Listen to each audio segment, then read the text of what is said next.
Ouvrons nos Bibles dans le livre de Psaume 71, le verset 17. Ô Dieu, tu m'as instruit dès ma jeunesse et jusqu'à présent, j'annonce tes merveilles. Amen. Amen. Hymne louange numéro 239.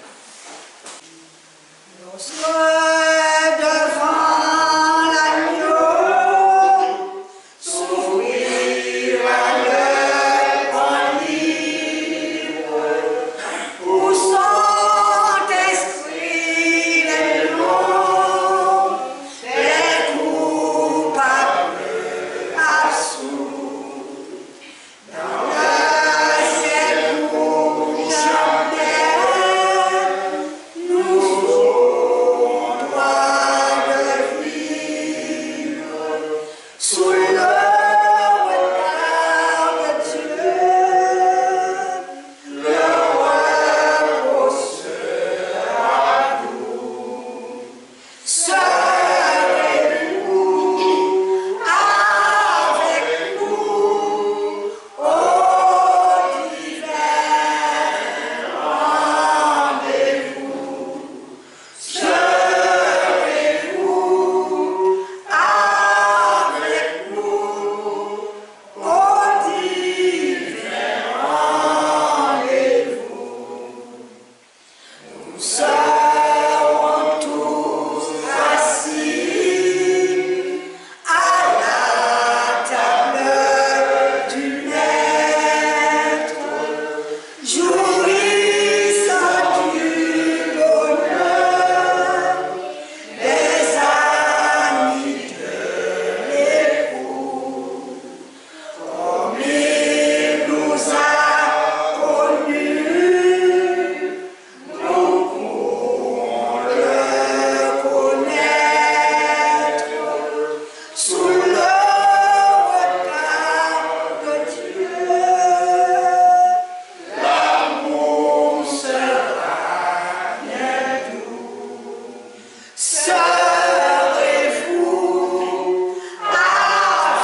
Le culte de la matinée sera présenté par le frère Thierry.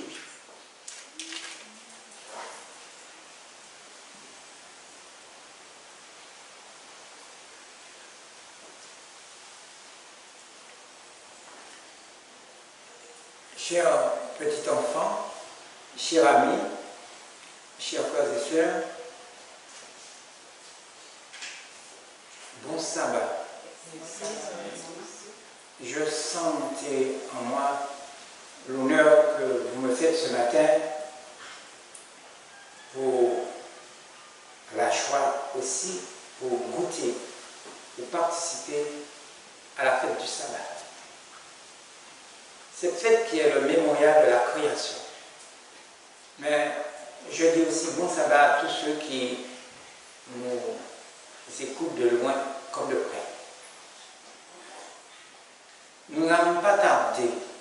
Nous prenons notre Bible dans le psaume 71.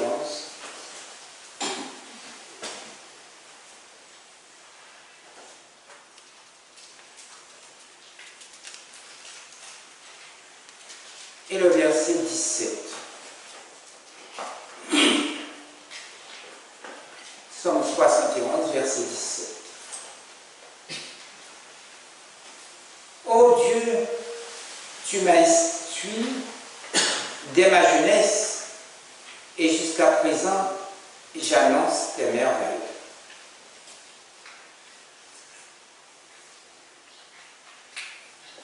Chers amis, chers frères et sœurs,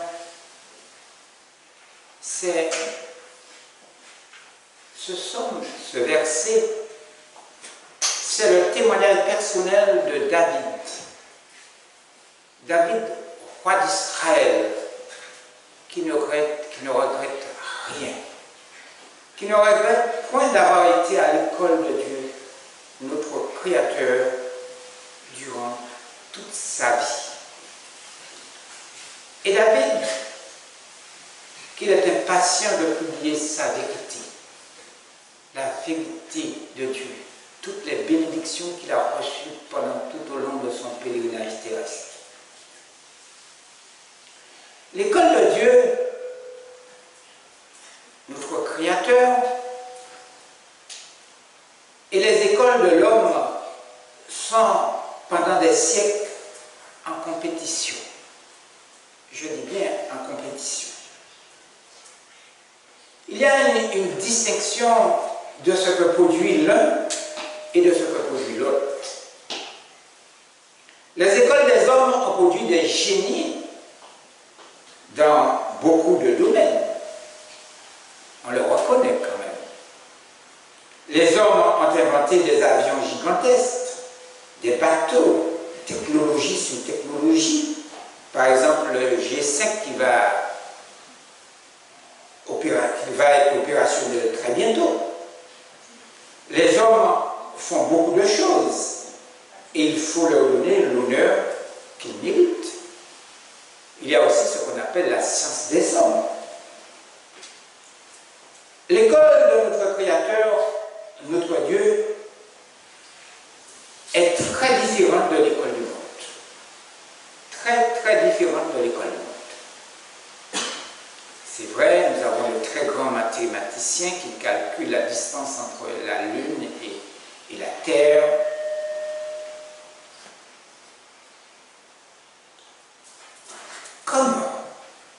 Comment c'est très différent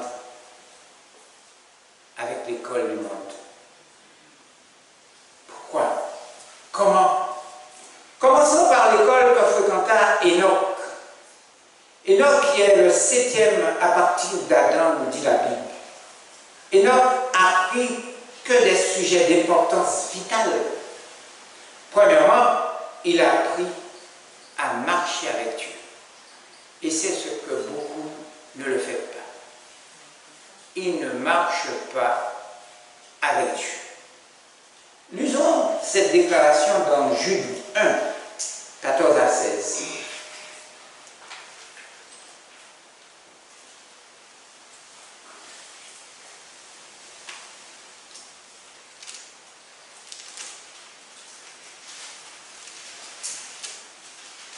Il est écrit dans Jude 1, 14 à 16, c'est aussi pour eux qu'Enoch, le 7e depuis Adam, a prophétisé en ces termes. Voici, le Seigneur est venu avec ses 7 myriades pour exercer un jugement contre tous et pour faire rendre compte à tous les impies parmi eux de tous les actes de piété qu'ils ont commis et de toutes les paroles injurieuses qu'ont proférées contre lui des pécheurs impies. Ce sont des gens qui murmurent, qui se plaignent de leur sort, qui marchent selon leur convoitise, qui ont à la bouche des paroles hautaines, qui admirent les personnes par motif d'intérêt. Voilà la déclaration d'Enoch, la déclaration de Jude au sujet d'Enoch. Noé, lui aussi,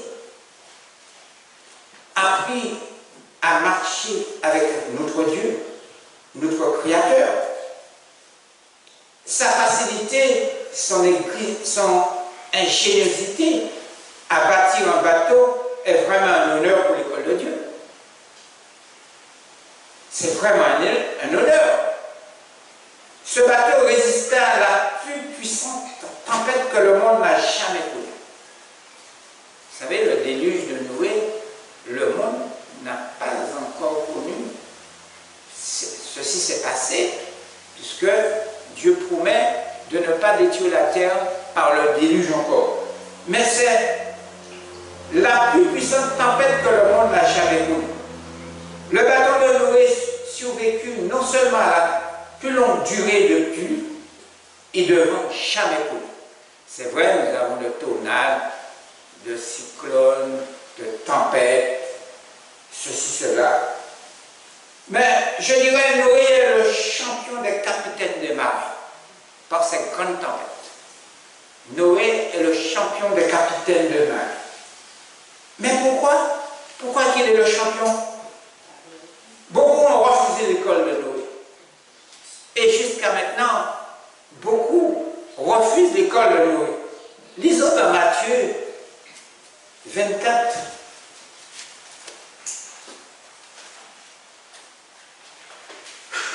Matthieu 24, 37 à 39.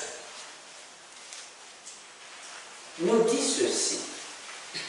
Ce qui arrivera du temps de Noé arrivera de même à l'avènement du Fils de l'homme. Verset 38.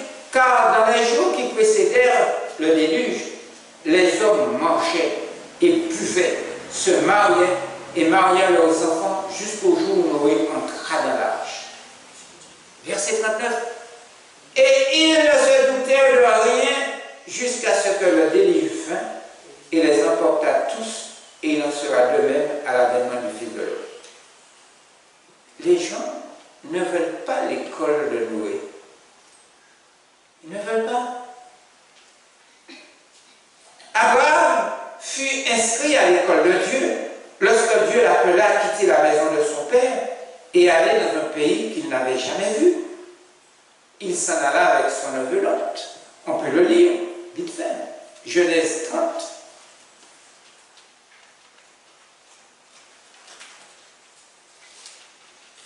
Genèse 30. Genèse 13 de préférence. 13.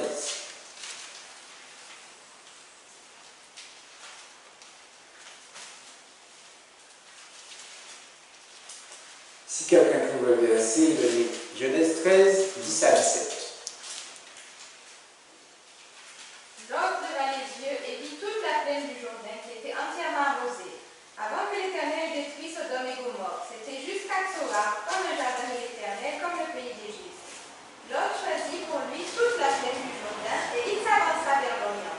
C'est ainsi qu'ils se séparèrent l'un de l'autre. Abraham habita dans le pays de Canaan et Lot habita dans les villes de la plaine et dressa ses tentes jusqu'à Sodome.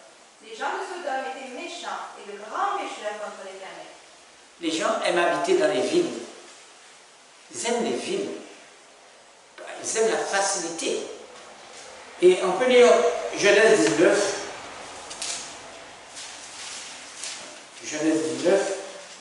27 à 29.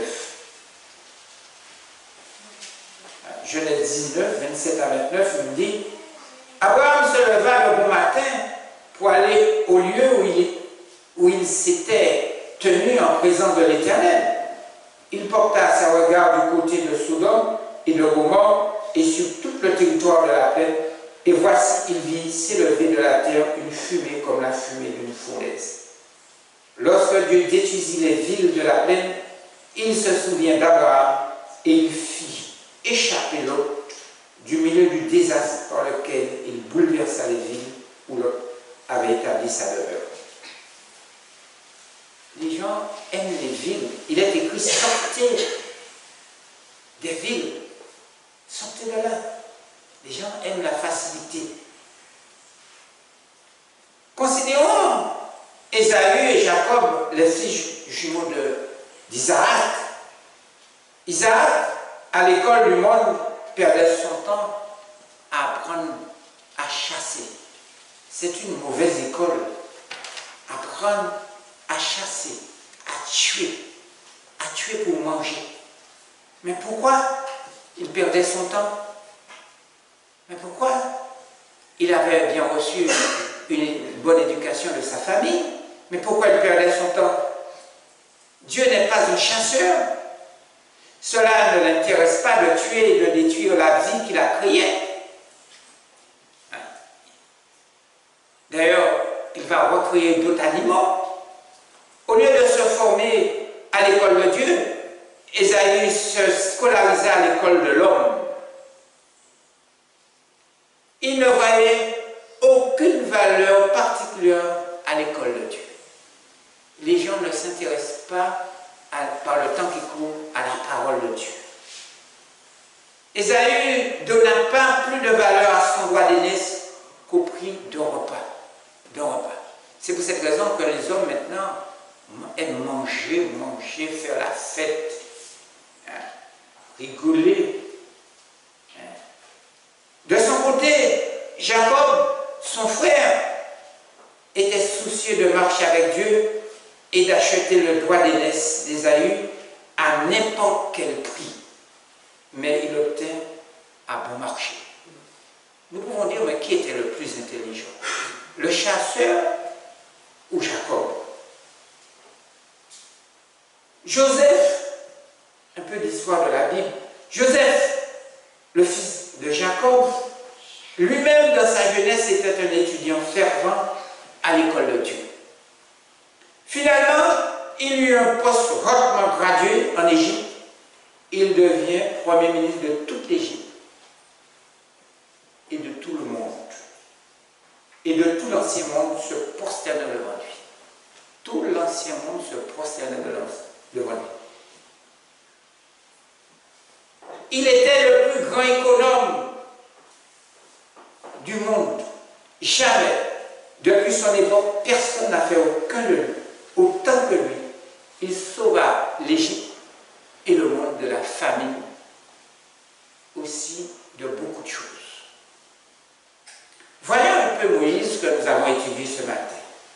Ensuite, il y eut Moïse. Dès sa jeunesse, jusqu'à 40 ans, il allait à l'école de Pharaon.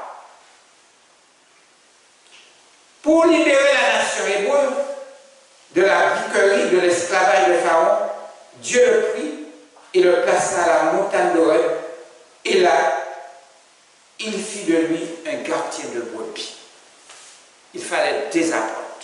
Un gardien de brebis. C'est dire se dégrader un homme. Comme ça, cet homme qui était à l'école d'Égypte, il est devenu gardien de brebis, gardien de troupeau. Moïse gardait les brebis afin de gagner sa vie.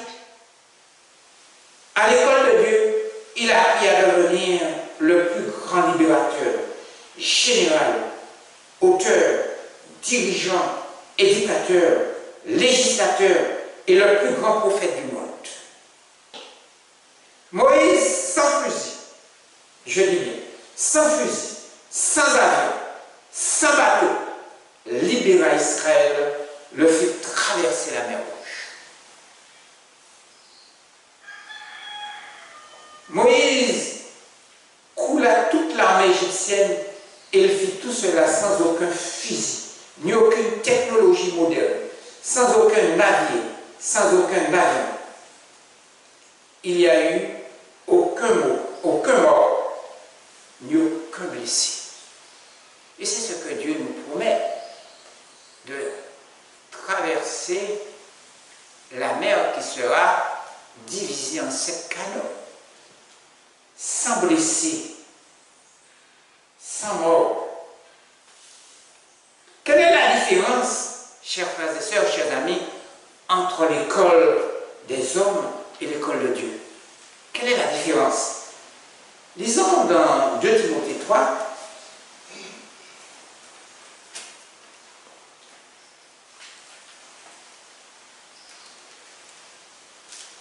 Timothée 3, versets 1 à 9.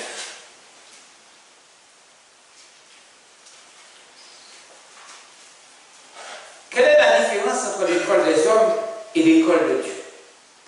Il est écrit, sache que dans les derniers jours, il y aura des temps difficiles. Car les hommes sont égoïstes,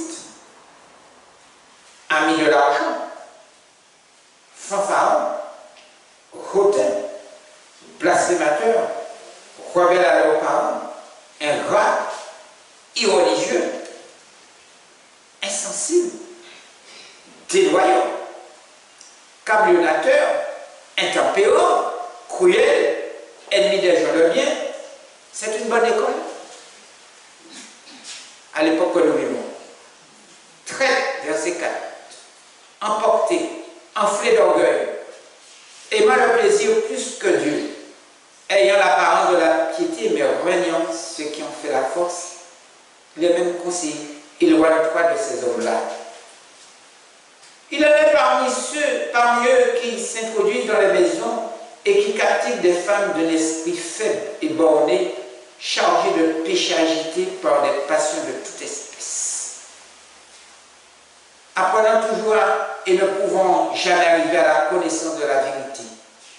De même que Jeannès et Jambres s'opposèrent à Moïse, de même ces hommes s'opposèrent à la vérité, étant corrompus d'entendement, réprouvés en ce qui concerne la foi. La Bible dit, mais ils ne feront pas de plus grands progrès, car leur folie sera manifeste pour tous, comme le fut celle de ces 2 hommes. Voilà l'époque que nous vivons. Quelle est? Je posais la question, est-ce que c'est une bonne? C'est une époque, l'époque que nous vivons, est-ce que c'est très favorable? Une autre école encore. Les apôtres, qu'étant de simples pécheurs, des gens méprisés, en fréquentant l'école de Jésus-Christ pendant 3 années, devinrent les plus grands prédicateurs que le monde n'a jamais connus. Il n'y avait pas d'échec à l'école de Dieu. Il n'y a pas d'échec à l'école de Dieu. Dans l'école de Dieu, on apprend l'amour. Prier pour ceux qui nous haïssent et pour ceux qui nous maudissent. Prier pour nos ennemis. Mais celle du monde apprend à haïr son ennemi, à le tuer si c'est possible. L'école du monde, on apprend l'orgueil, la vanité, l'hypocrisie, la méchanceté, le mensonge, la calomnie, le mépris et le manque de respect pour soi et pour son prochain. Les gens marchent nus à l'heure actuelle. Les gens n'ont pas de pitié, n'ont pas d'amour. Lisons 1 Jean 1, 15 à 17. Si quelqu'un le trouve, 1 Jean 1, 15 à 17. Alors, 1 Jean 1, 15 à 17 nous dit: n'aimez point le monde, ni les choses qui sont dans le monde. Si quelqu'un aime le monde, l'amour du Père n'est point en lui. Car tout ce qui est dans le monde, la convoitise de la chair, la convoitise des yeux et l'orgueil de la vie ne vient point du Père, mais vient du monde. Et le monde passe, et sa convoitise aussi, pour celui qui fait la volonté de Dieu demeure éternellement.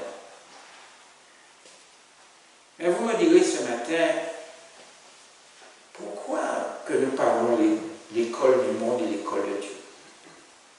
Comment pouvons-nous savoir avec certitude à quelle école avons reçu notre formation? Il y a des petits-enfants, des jeunes gens, des femmes et des hommes qui n'ont pas d'éducation dans ce monde.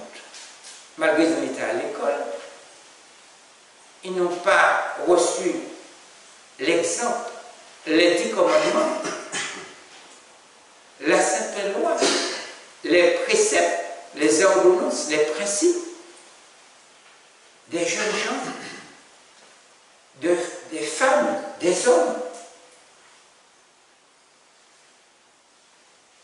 Il est certain que Dieu ne construit point avec des instruments pour tuer, pour haïr, sans tenir compte du traitement. Dieu ne ferait pas ce que Satan appelé le diable fait, et qu'il ne travaille pas non plus en partenariat avec quelqu'un qui n'observe point la sainte loi, les 10 commandements, ses ordonnances, ses préceptes, ses principes. Ne vous y trompez pas. On ne doit pas se tromper. La recherche du royaume de Dieu et de sa justice doit être le but de notre vie. Maintenant, à l'époque que nous vivons, nous ne sommes pas appelés à rester des nains dans l'expérience spirituelle. Nous devons avancer sur le chemin de la vérité. Nous devons être des étudiants fidèles de la sainte parole de Dieu, désireux d'en savoir toujours plus, toujours plus. Beaucoup disent, certaines personnes, les 7 piliers, les 7 piliers. Mais les 7 piliers ne sauvent personne. Cherchez la purification du cœur, premièrement, et l'obéissance à la vérité. Évitez de véhiculer de faux enseignements. Ne soyez point méprisants, dominateurs, hautains, malhonnêtes, orgueilleux, menteurs, hypocrites. Souvenez-vous d'avoir parlé en mal de votre frère, de votre sœur dans votre entourage, et demandez pardon, premièrement, si on veut devenir chrétien, si on veut être un bon chrétien, ou entrer dans le royaume des cieux. La parole de Dieu doit être notre règle de vie, mais pas l'école du monde. Où sont nos valeurs morales à l'heure actuelle? Où sont nos valeurs morales? Lisons Apocalypse 22.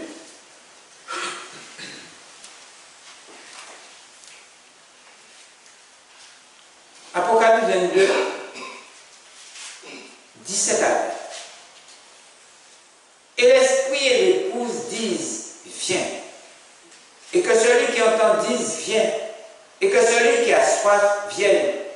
Que celui qui veut prendre de l'eau de la vie gratuitement.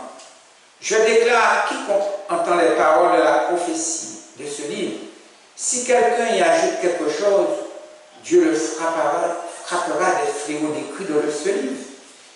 Et si quelqu'un retranche quelque chose des paroles du livre de cette prophétie, Dieu retranchera sa part de l'arbre de la vie et de la vie sainte décrit dans ce livre. Celui qui atteste ces choses dit, oui, je viens bientôt. Et le témoignage nous dit, premier écrit à la page 124, nous dit ceci.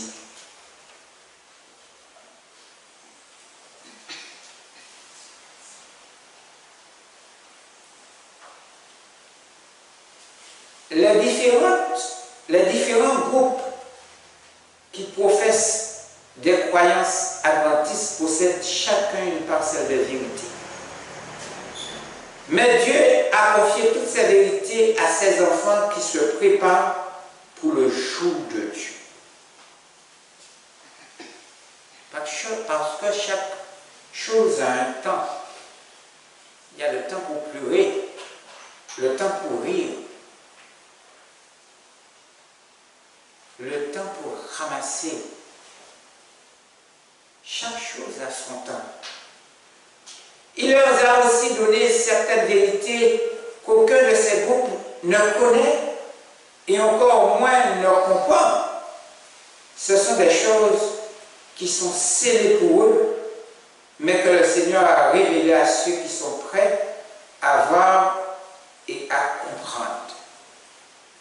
Si Dieu a quelque lumière à communiquer, il en donnera l'intelligence à ses enfants sans qu'il ait besoin d'en demander l'explication aux hommes qui sont dans les ténèbres de l'erreur. C'est une grande erreur de demander à quelqu'un qui ne connaît pas grand-chose dans la Bible, ou du moins qui est focalisé, d'expliquer la vérité, de nous donner une explication. Il m'a été montré combien ceux qui croient avoir le dernier message de miséricorde ont besoin d'être séparés des faux docteurs qui chaque jour adoptent de nouvelles erreurs. J'ai vu que ni jeunes, ni vieux ne devaient assister à leur réunion. Car ce serait mal faire que de les encourager alors qu'ils distillent l'erreur comme un venin mortel et enseignent des doctrines qui ne sont pas des commandements d'hommes, qui ne sont que des commandements d'hommes. L'influence de telle réunion n'est pas bonne. Si le Seigneur nous a fait sortir des ténèbres de l'erreur, il nous faut rester fermes dans la liberté qu'il nous a acquise et de nous réjouir de la vérité. Nous devons nous réjouir dans la vérité. Nous courons le déplaisir, nous en courons le déplaisir de Dieu si nous allons écouter l'erreur sans y être obligés. Car à moins qu'il nous envoie à ces réunions où l'erreur est inculquée par la force de la volonté, il ne nous gardera pas. Les anges cessent de veiller sur nous et nous sommes à la merci de l'ennemi dans les ténèbres affaiblis par sa puissance et celle de ses mauvais anges. La lumière qui nous entoure est contaminée par les ténèbres. C'est vrai. La lumière qui nous entoure est contaminée par les ténèbres. J'ai vu que nous n'avions pas de temps à perdre en écoutant des fables. Nos esprits ne doivent pas être ainsi distraits, mais occupés par la vérité présente. Il nous faut rechercher la sagesse afin de pouvoir obtenir plus de connaissances en ce qui concerne notre position et avoir douceur, donner les raisons de notre espérance d'après les Écritures. Si de fausses doctrines et des erreurs dangereuses occupent notre esprit, nous n'arriverons pas à approfondir la vérité qui doit permettre à la maison d'Israël de subsister au jour de l'Éternel. Car bientôt, il y aura le jour de l'Éternel. Et un autre témoignage nous dit, dans la tragédie des siècles, page 288-289,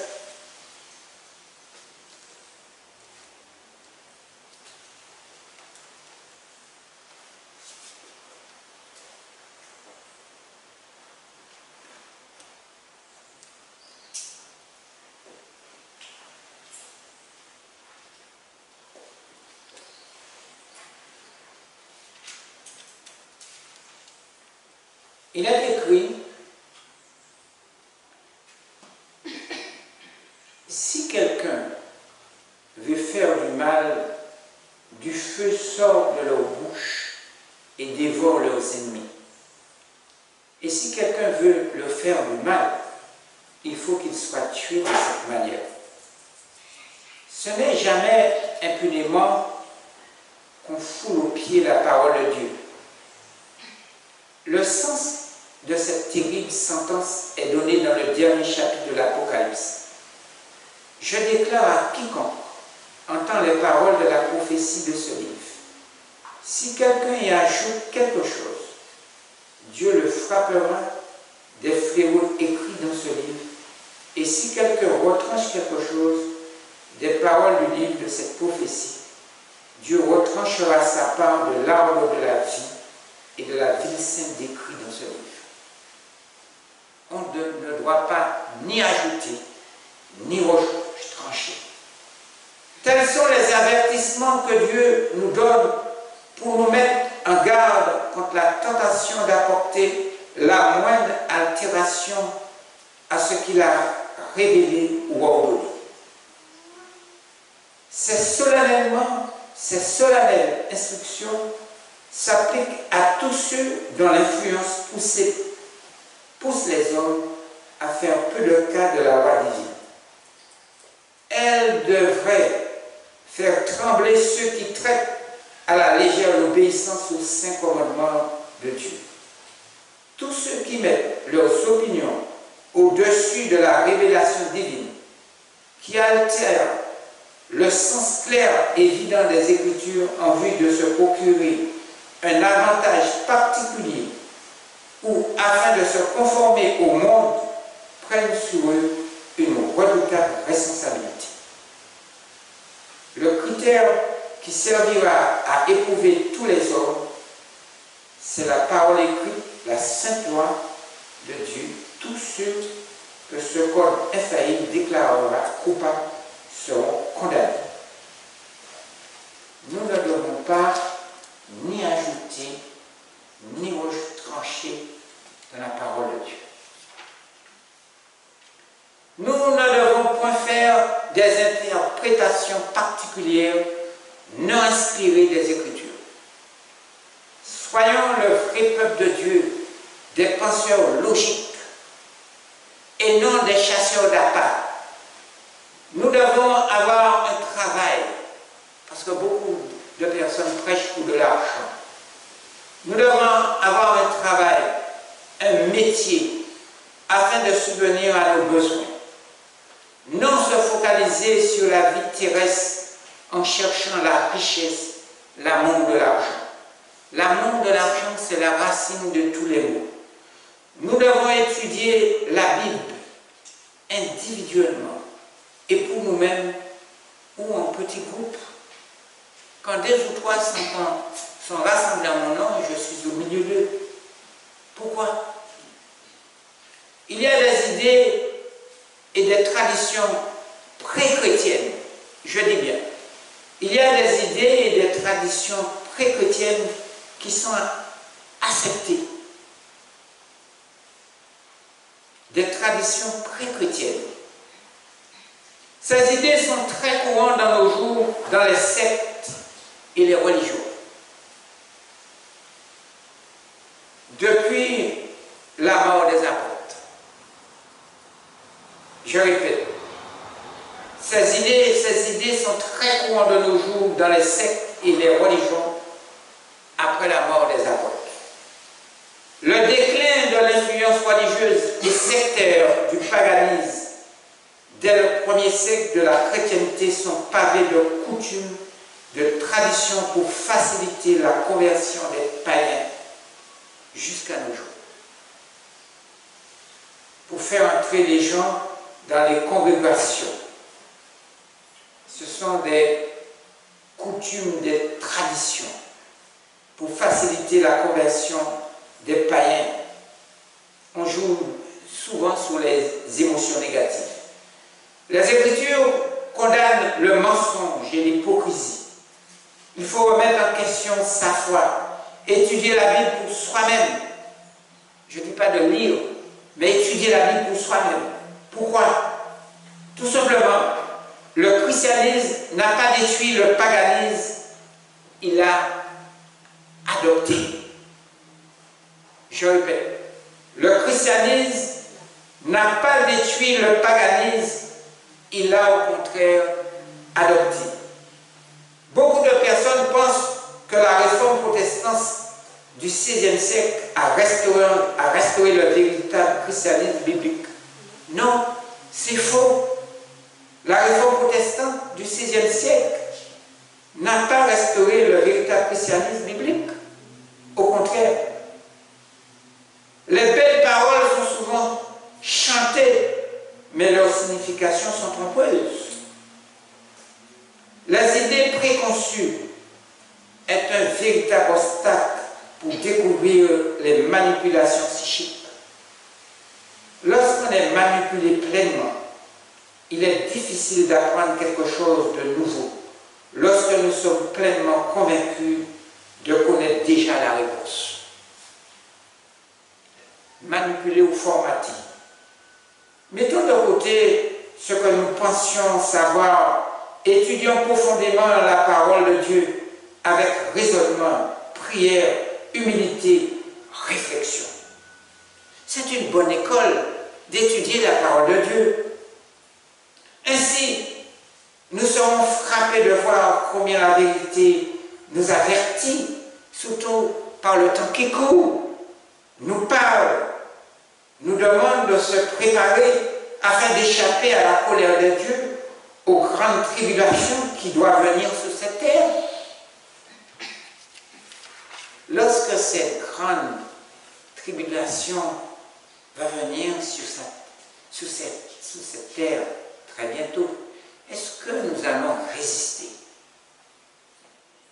Est-ce que nous allons écrire sur le mur de notre prison, comme Marie Durand, avec le bout de nos doigts, résister? Vous et moi, nous sommes en Babylone. Vous allez me dire, moi, je ne suis pas en Babylone.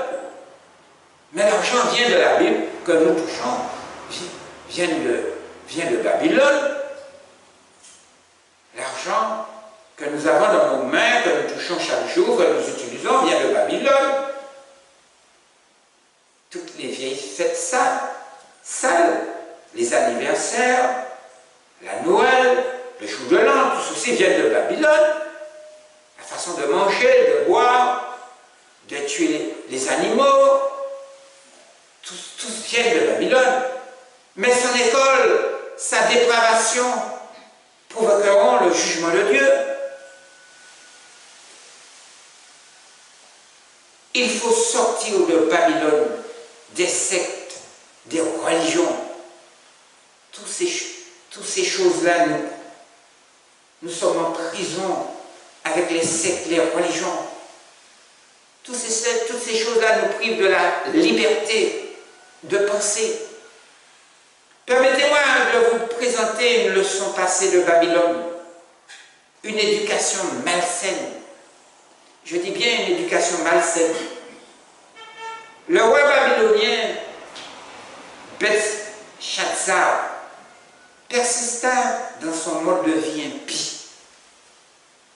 Il entraîna son peuple dans la débauche. Babylone nous entraîne dans la débauche. Son empire en paya le prix.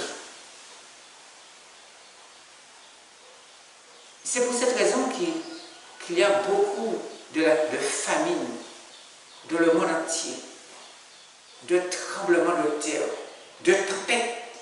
Beaucoup d'empires payent le prix. Par exemple, la France, l'Angleterre, le Portugal. Ils ont pillé l'Afrique. Ils nous ont réduits en esclavage. Ils en payent le prix. Le roi Belshazzar organisa un festin pour les nobles de sa cour. Ils burent du vin dans des coupes d'or pillées dans le temple de Dieu à Jérusalem. Un manque de respect. Au même moment, apparurent les doigts d'une main qui écrivirent en face du chandelier sous la chaux de la muraille du palais royal. Le roi vit cette extrémité de main qui écrivait. Alors, le roi couleur. Et ses pensées le troublèrent. Les jointures de ses reins se relâchèrent. Il commence à trembler et ses genoux se heurtèrent l'un contre l'autre. Il a peur. Le roi fit venir Daniel. Il fit venir Daniel pour interpréter l'inscription. Il fit venir Daniel pour interpréter l'inscription. L'écriture qui a été tracée, comptée, pesée et divisée. Quelle est l'explication de cette écriture? Comptée, pesée et divisée. Quelle est l'explication de cette écriture? Lisons cela dans Daniel 5.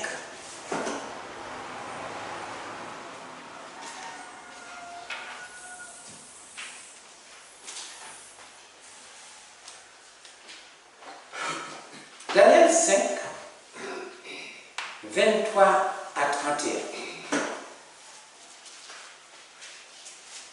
Je répète, Daniel 5, 23 à 31. Et toi, Belshazzar, son fils, je dis, Daniel 5, 23, 31. Tu t'es élevé contre le Seigneur des cieux. Les vases de sa maison ont été apportés devant toi, et vous en êtes servis pour boire du vin, toi et tes grands, tes femmes et tes concubines.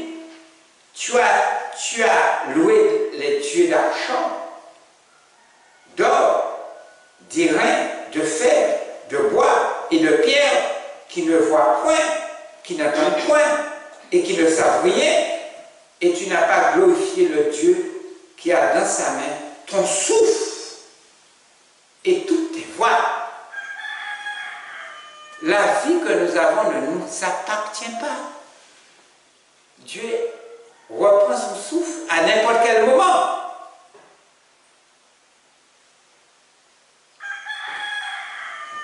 C'est pourquoi il t'a envoyé cette extrémité de main qui a tracé cette écriture. Voici l'écriture qui a été tracée, comptée, pesée et divisée. Et voici l'explication de ces mots. Comptez. Dieu a compté ton règne et mis fin. Dieu compte nos vies et peut mettre fin à n'importe quel moment. Nos vies ne nous appartiennent pas. La vie ne nous appartient pas. Pesé, tu as été pesé dans la balance et tu as été trouvé léger.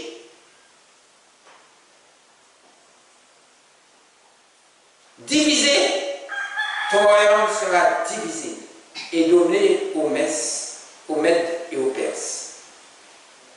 Aussitôt, Belshazzar donna des ordres et le revêtit Daniel de peau, en lui mit au cou un collier d'or, et on publia qu'il aurait la 3e place dans le gouvernement du royaume, puisque l'école de Dieu nous donne le grade, si on veut, nous augmente une connaissance. Cette même nuit, Belshazzar, roi de Chaldéens, fut tué, et Darius le Mède s'empara du royaume, étant âgé de 62 ans. Voilà l'histoire. Que vous direz? Qu'est-ce que vous dites de cette histoire? Et que puis-je vous dire? Le roi Belshazzar était un mondain, un païen. Le vieil homme ou pécheur, on ne peut pas les dissocier. Et c'est ce qu'il avait en lui. Vieil homme ou pécheur. On ne peut pas les dissocier. les séparer, parler au pluriel, vieil homme ou pécheur. Tous les deux forment un seul, appartiennent au diable, vieil homme ou pécheur. Vous et moi, comptez, peser et diviser. Nous devons éviter cette situation. Surtout par le temps qui court, le temps de la fin. Comptez, peser et diviser. Pourquoi diviser? Pourquoi trouver trop léger? Diviser, compter. Nous devons nous éviter de se trouver dans cette situation. Pourquoi peser? Souvent nous sommes trop légers dans Babylone. Trop légers. Le vieil homme ou pécheur est malade par la malédiction du péché. Spirituellement, il est malade. Physiquement, il est malade. Psychiquement, il est malade. Sa nature même est mauvaise, décomposée et malade. Toutes ses cellules sont malades. Ses capillaires sont malades. Ses yeux sont malades. C'est-à-dire qu'il voit mal les choses, c'est ce que je veux dire. De la tête jusqu'aux pieds, le vieil homme ou pécheur est malade par la malédiction du péché. Mais la question qui nous est posée ce matin, vous et moi, comment faire pour se débarrasser de la malédiction du péché, de ces maladies, de cette pourriture qui mène à la mort éternelle? Comment faire pour sortir de cette situation de vieil homme et de la malédiction du péché qui trimballe la souffrance humaine? Comment faire pour ne pas y tomber dans compter, peser et diviser? Comment s'en sortir, vous et moi? Comment? Mais comment? Il faut abandonner totalement le vieil homme, se laver spirituellement, psychiquement, physiquement, se nettoyer la tête jusqu'aux pieds dans le sang de Jésus-Christ, notre Sauveur, notre Libérateur, mort pour l'humanité, mort pour chacun de nous sur le bois infâme du calvaire, afin de nous racheter de la condamnation du péché et de la mort. De la mort éternelle. Parce que cette mort est un sommeil. Beaucoup pensent, lorsqu'on descend dans la poussière de la terre, c'est fini, c'est un sommeil.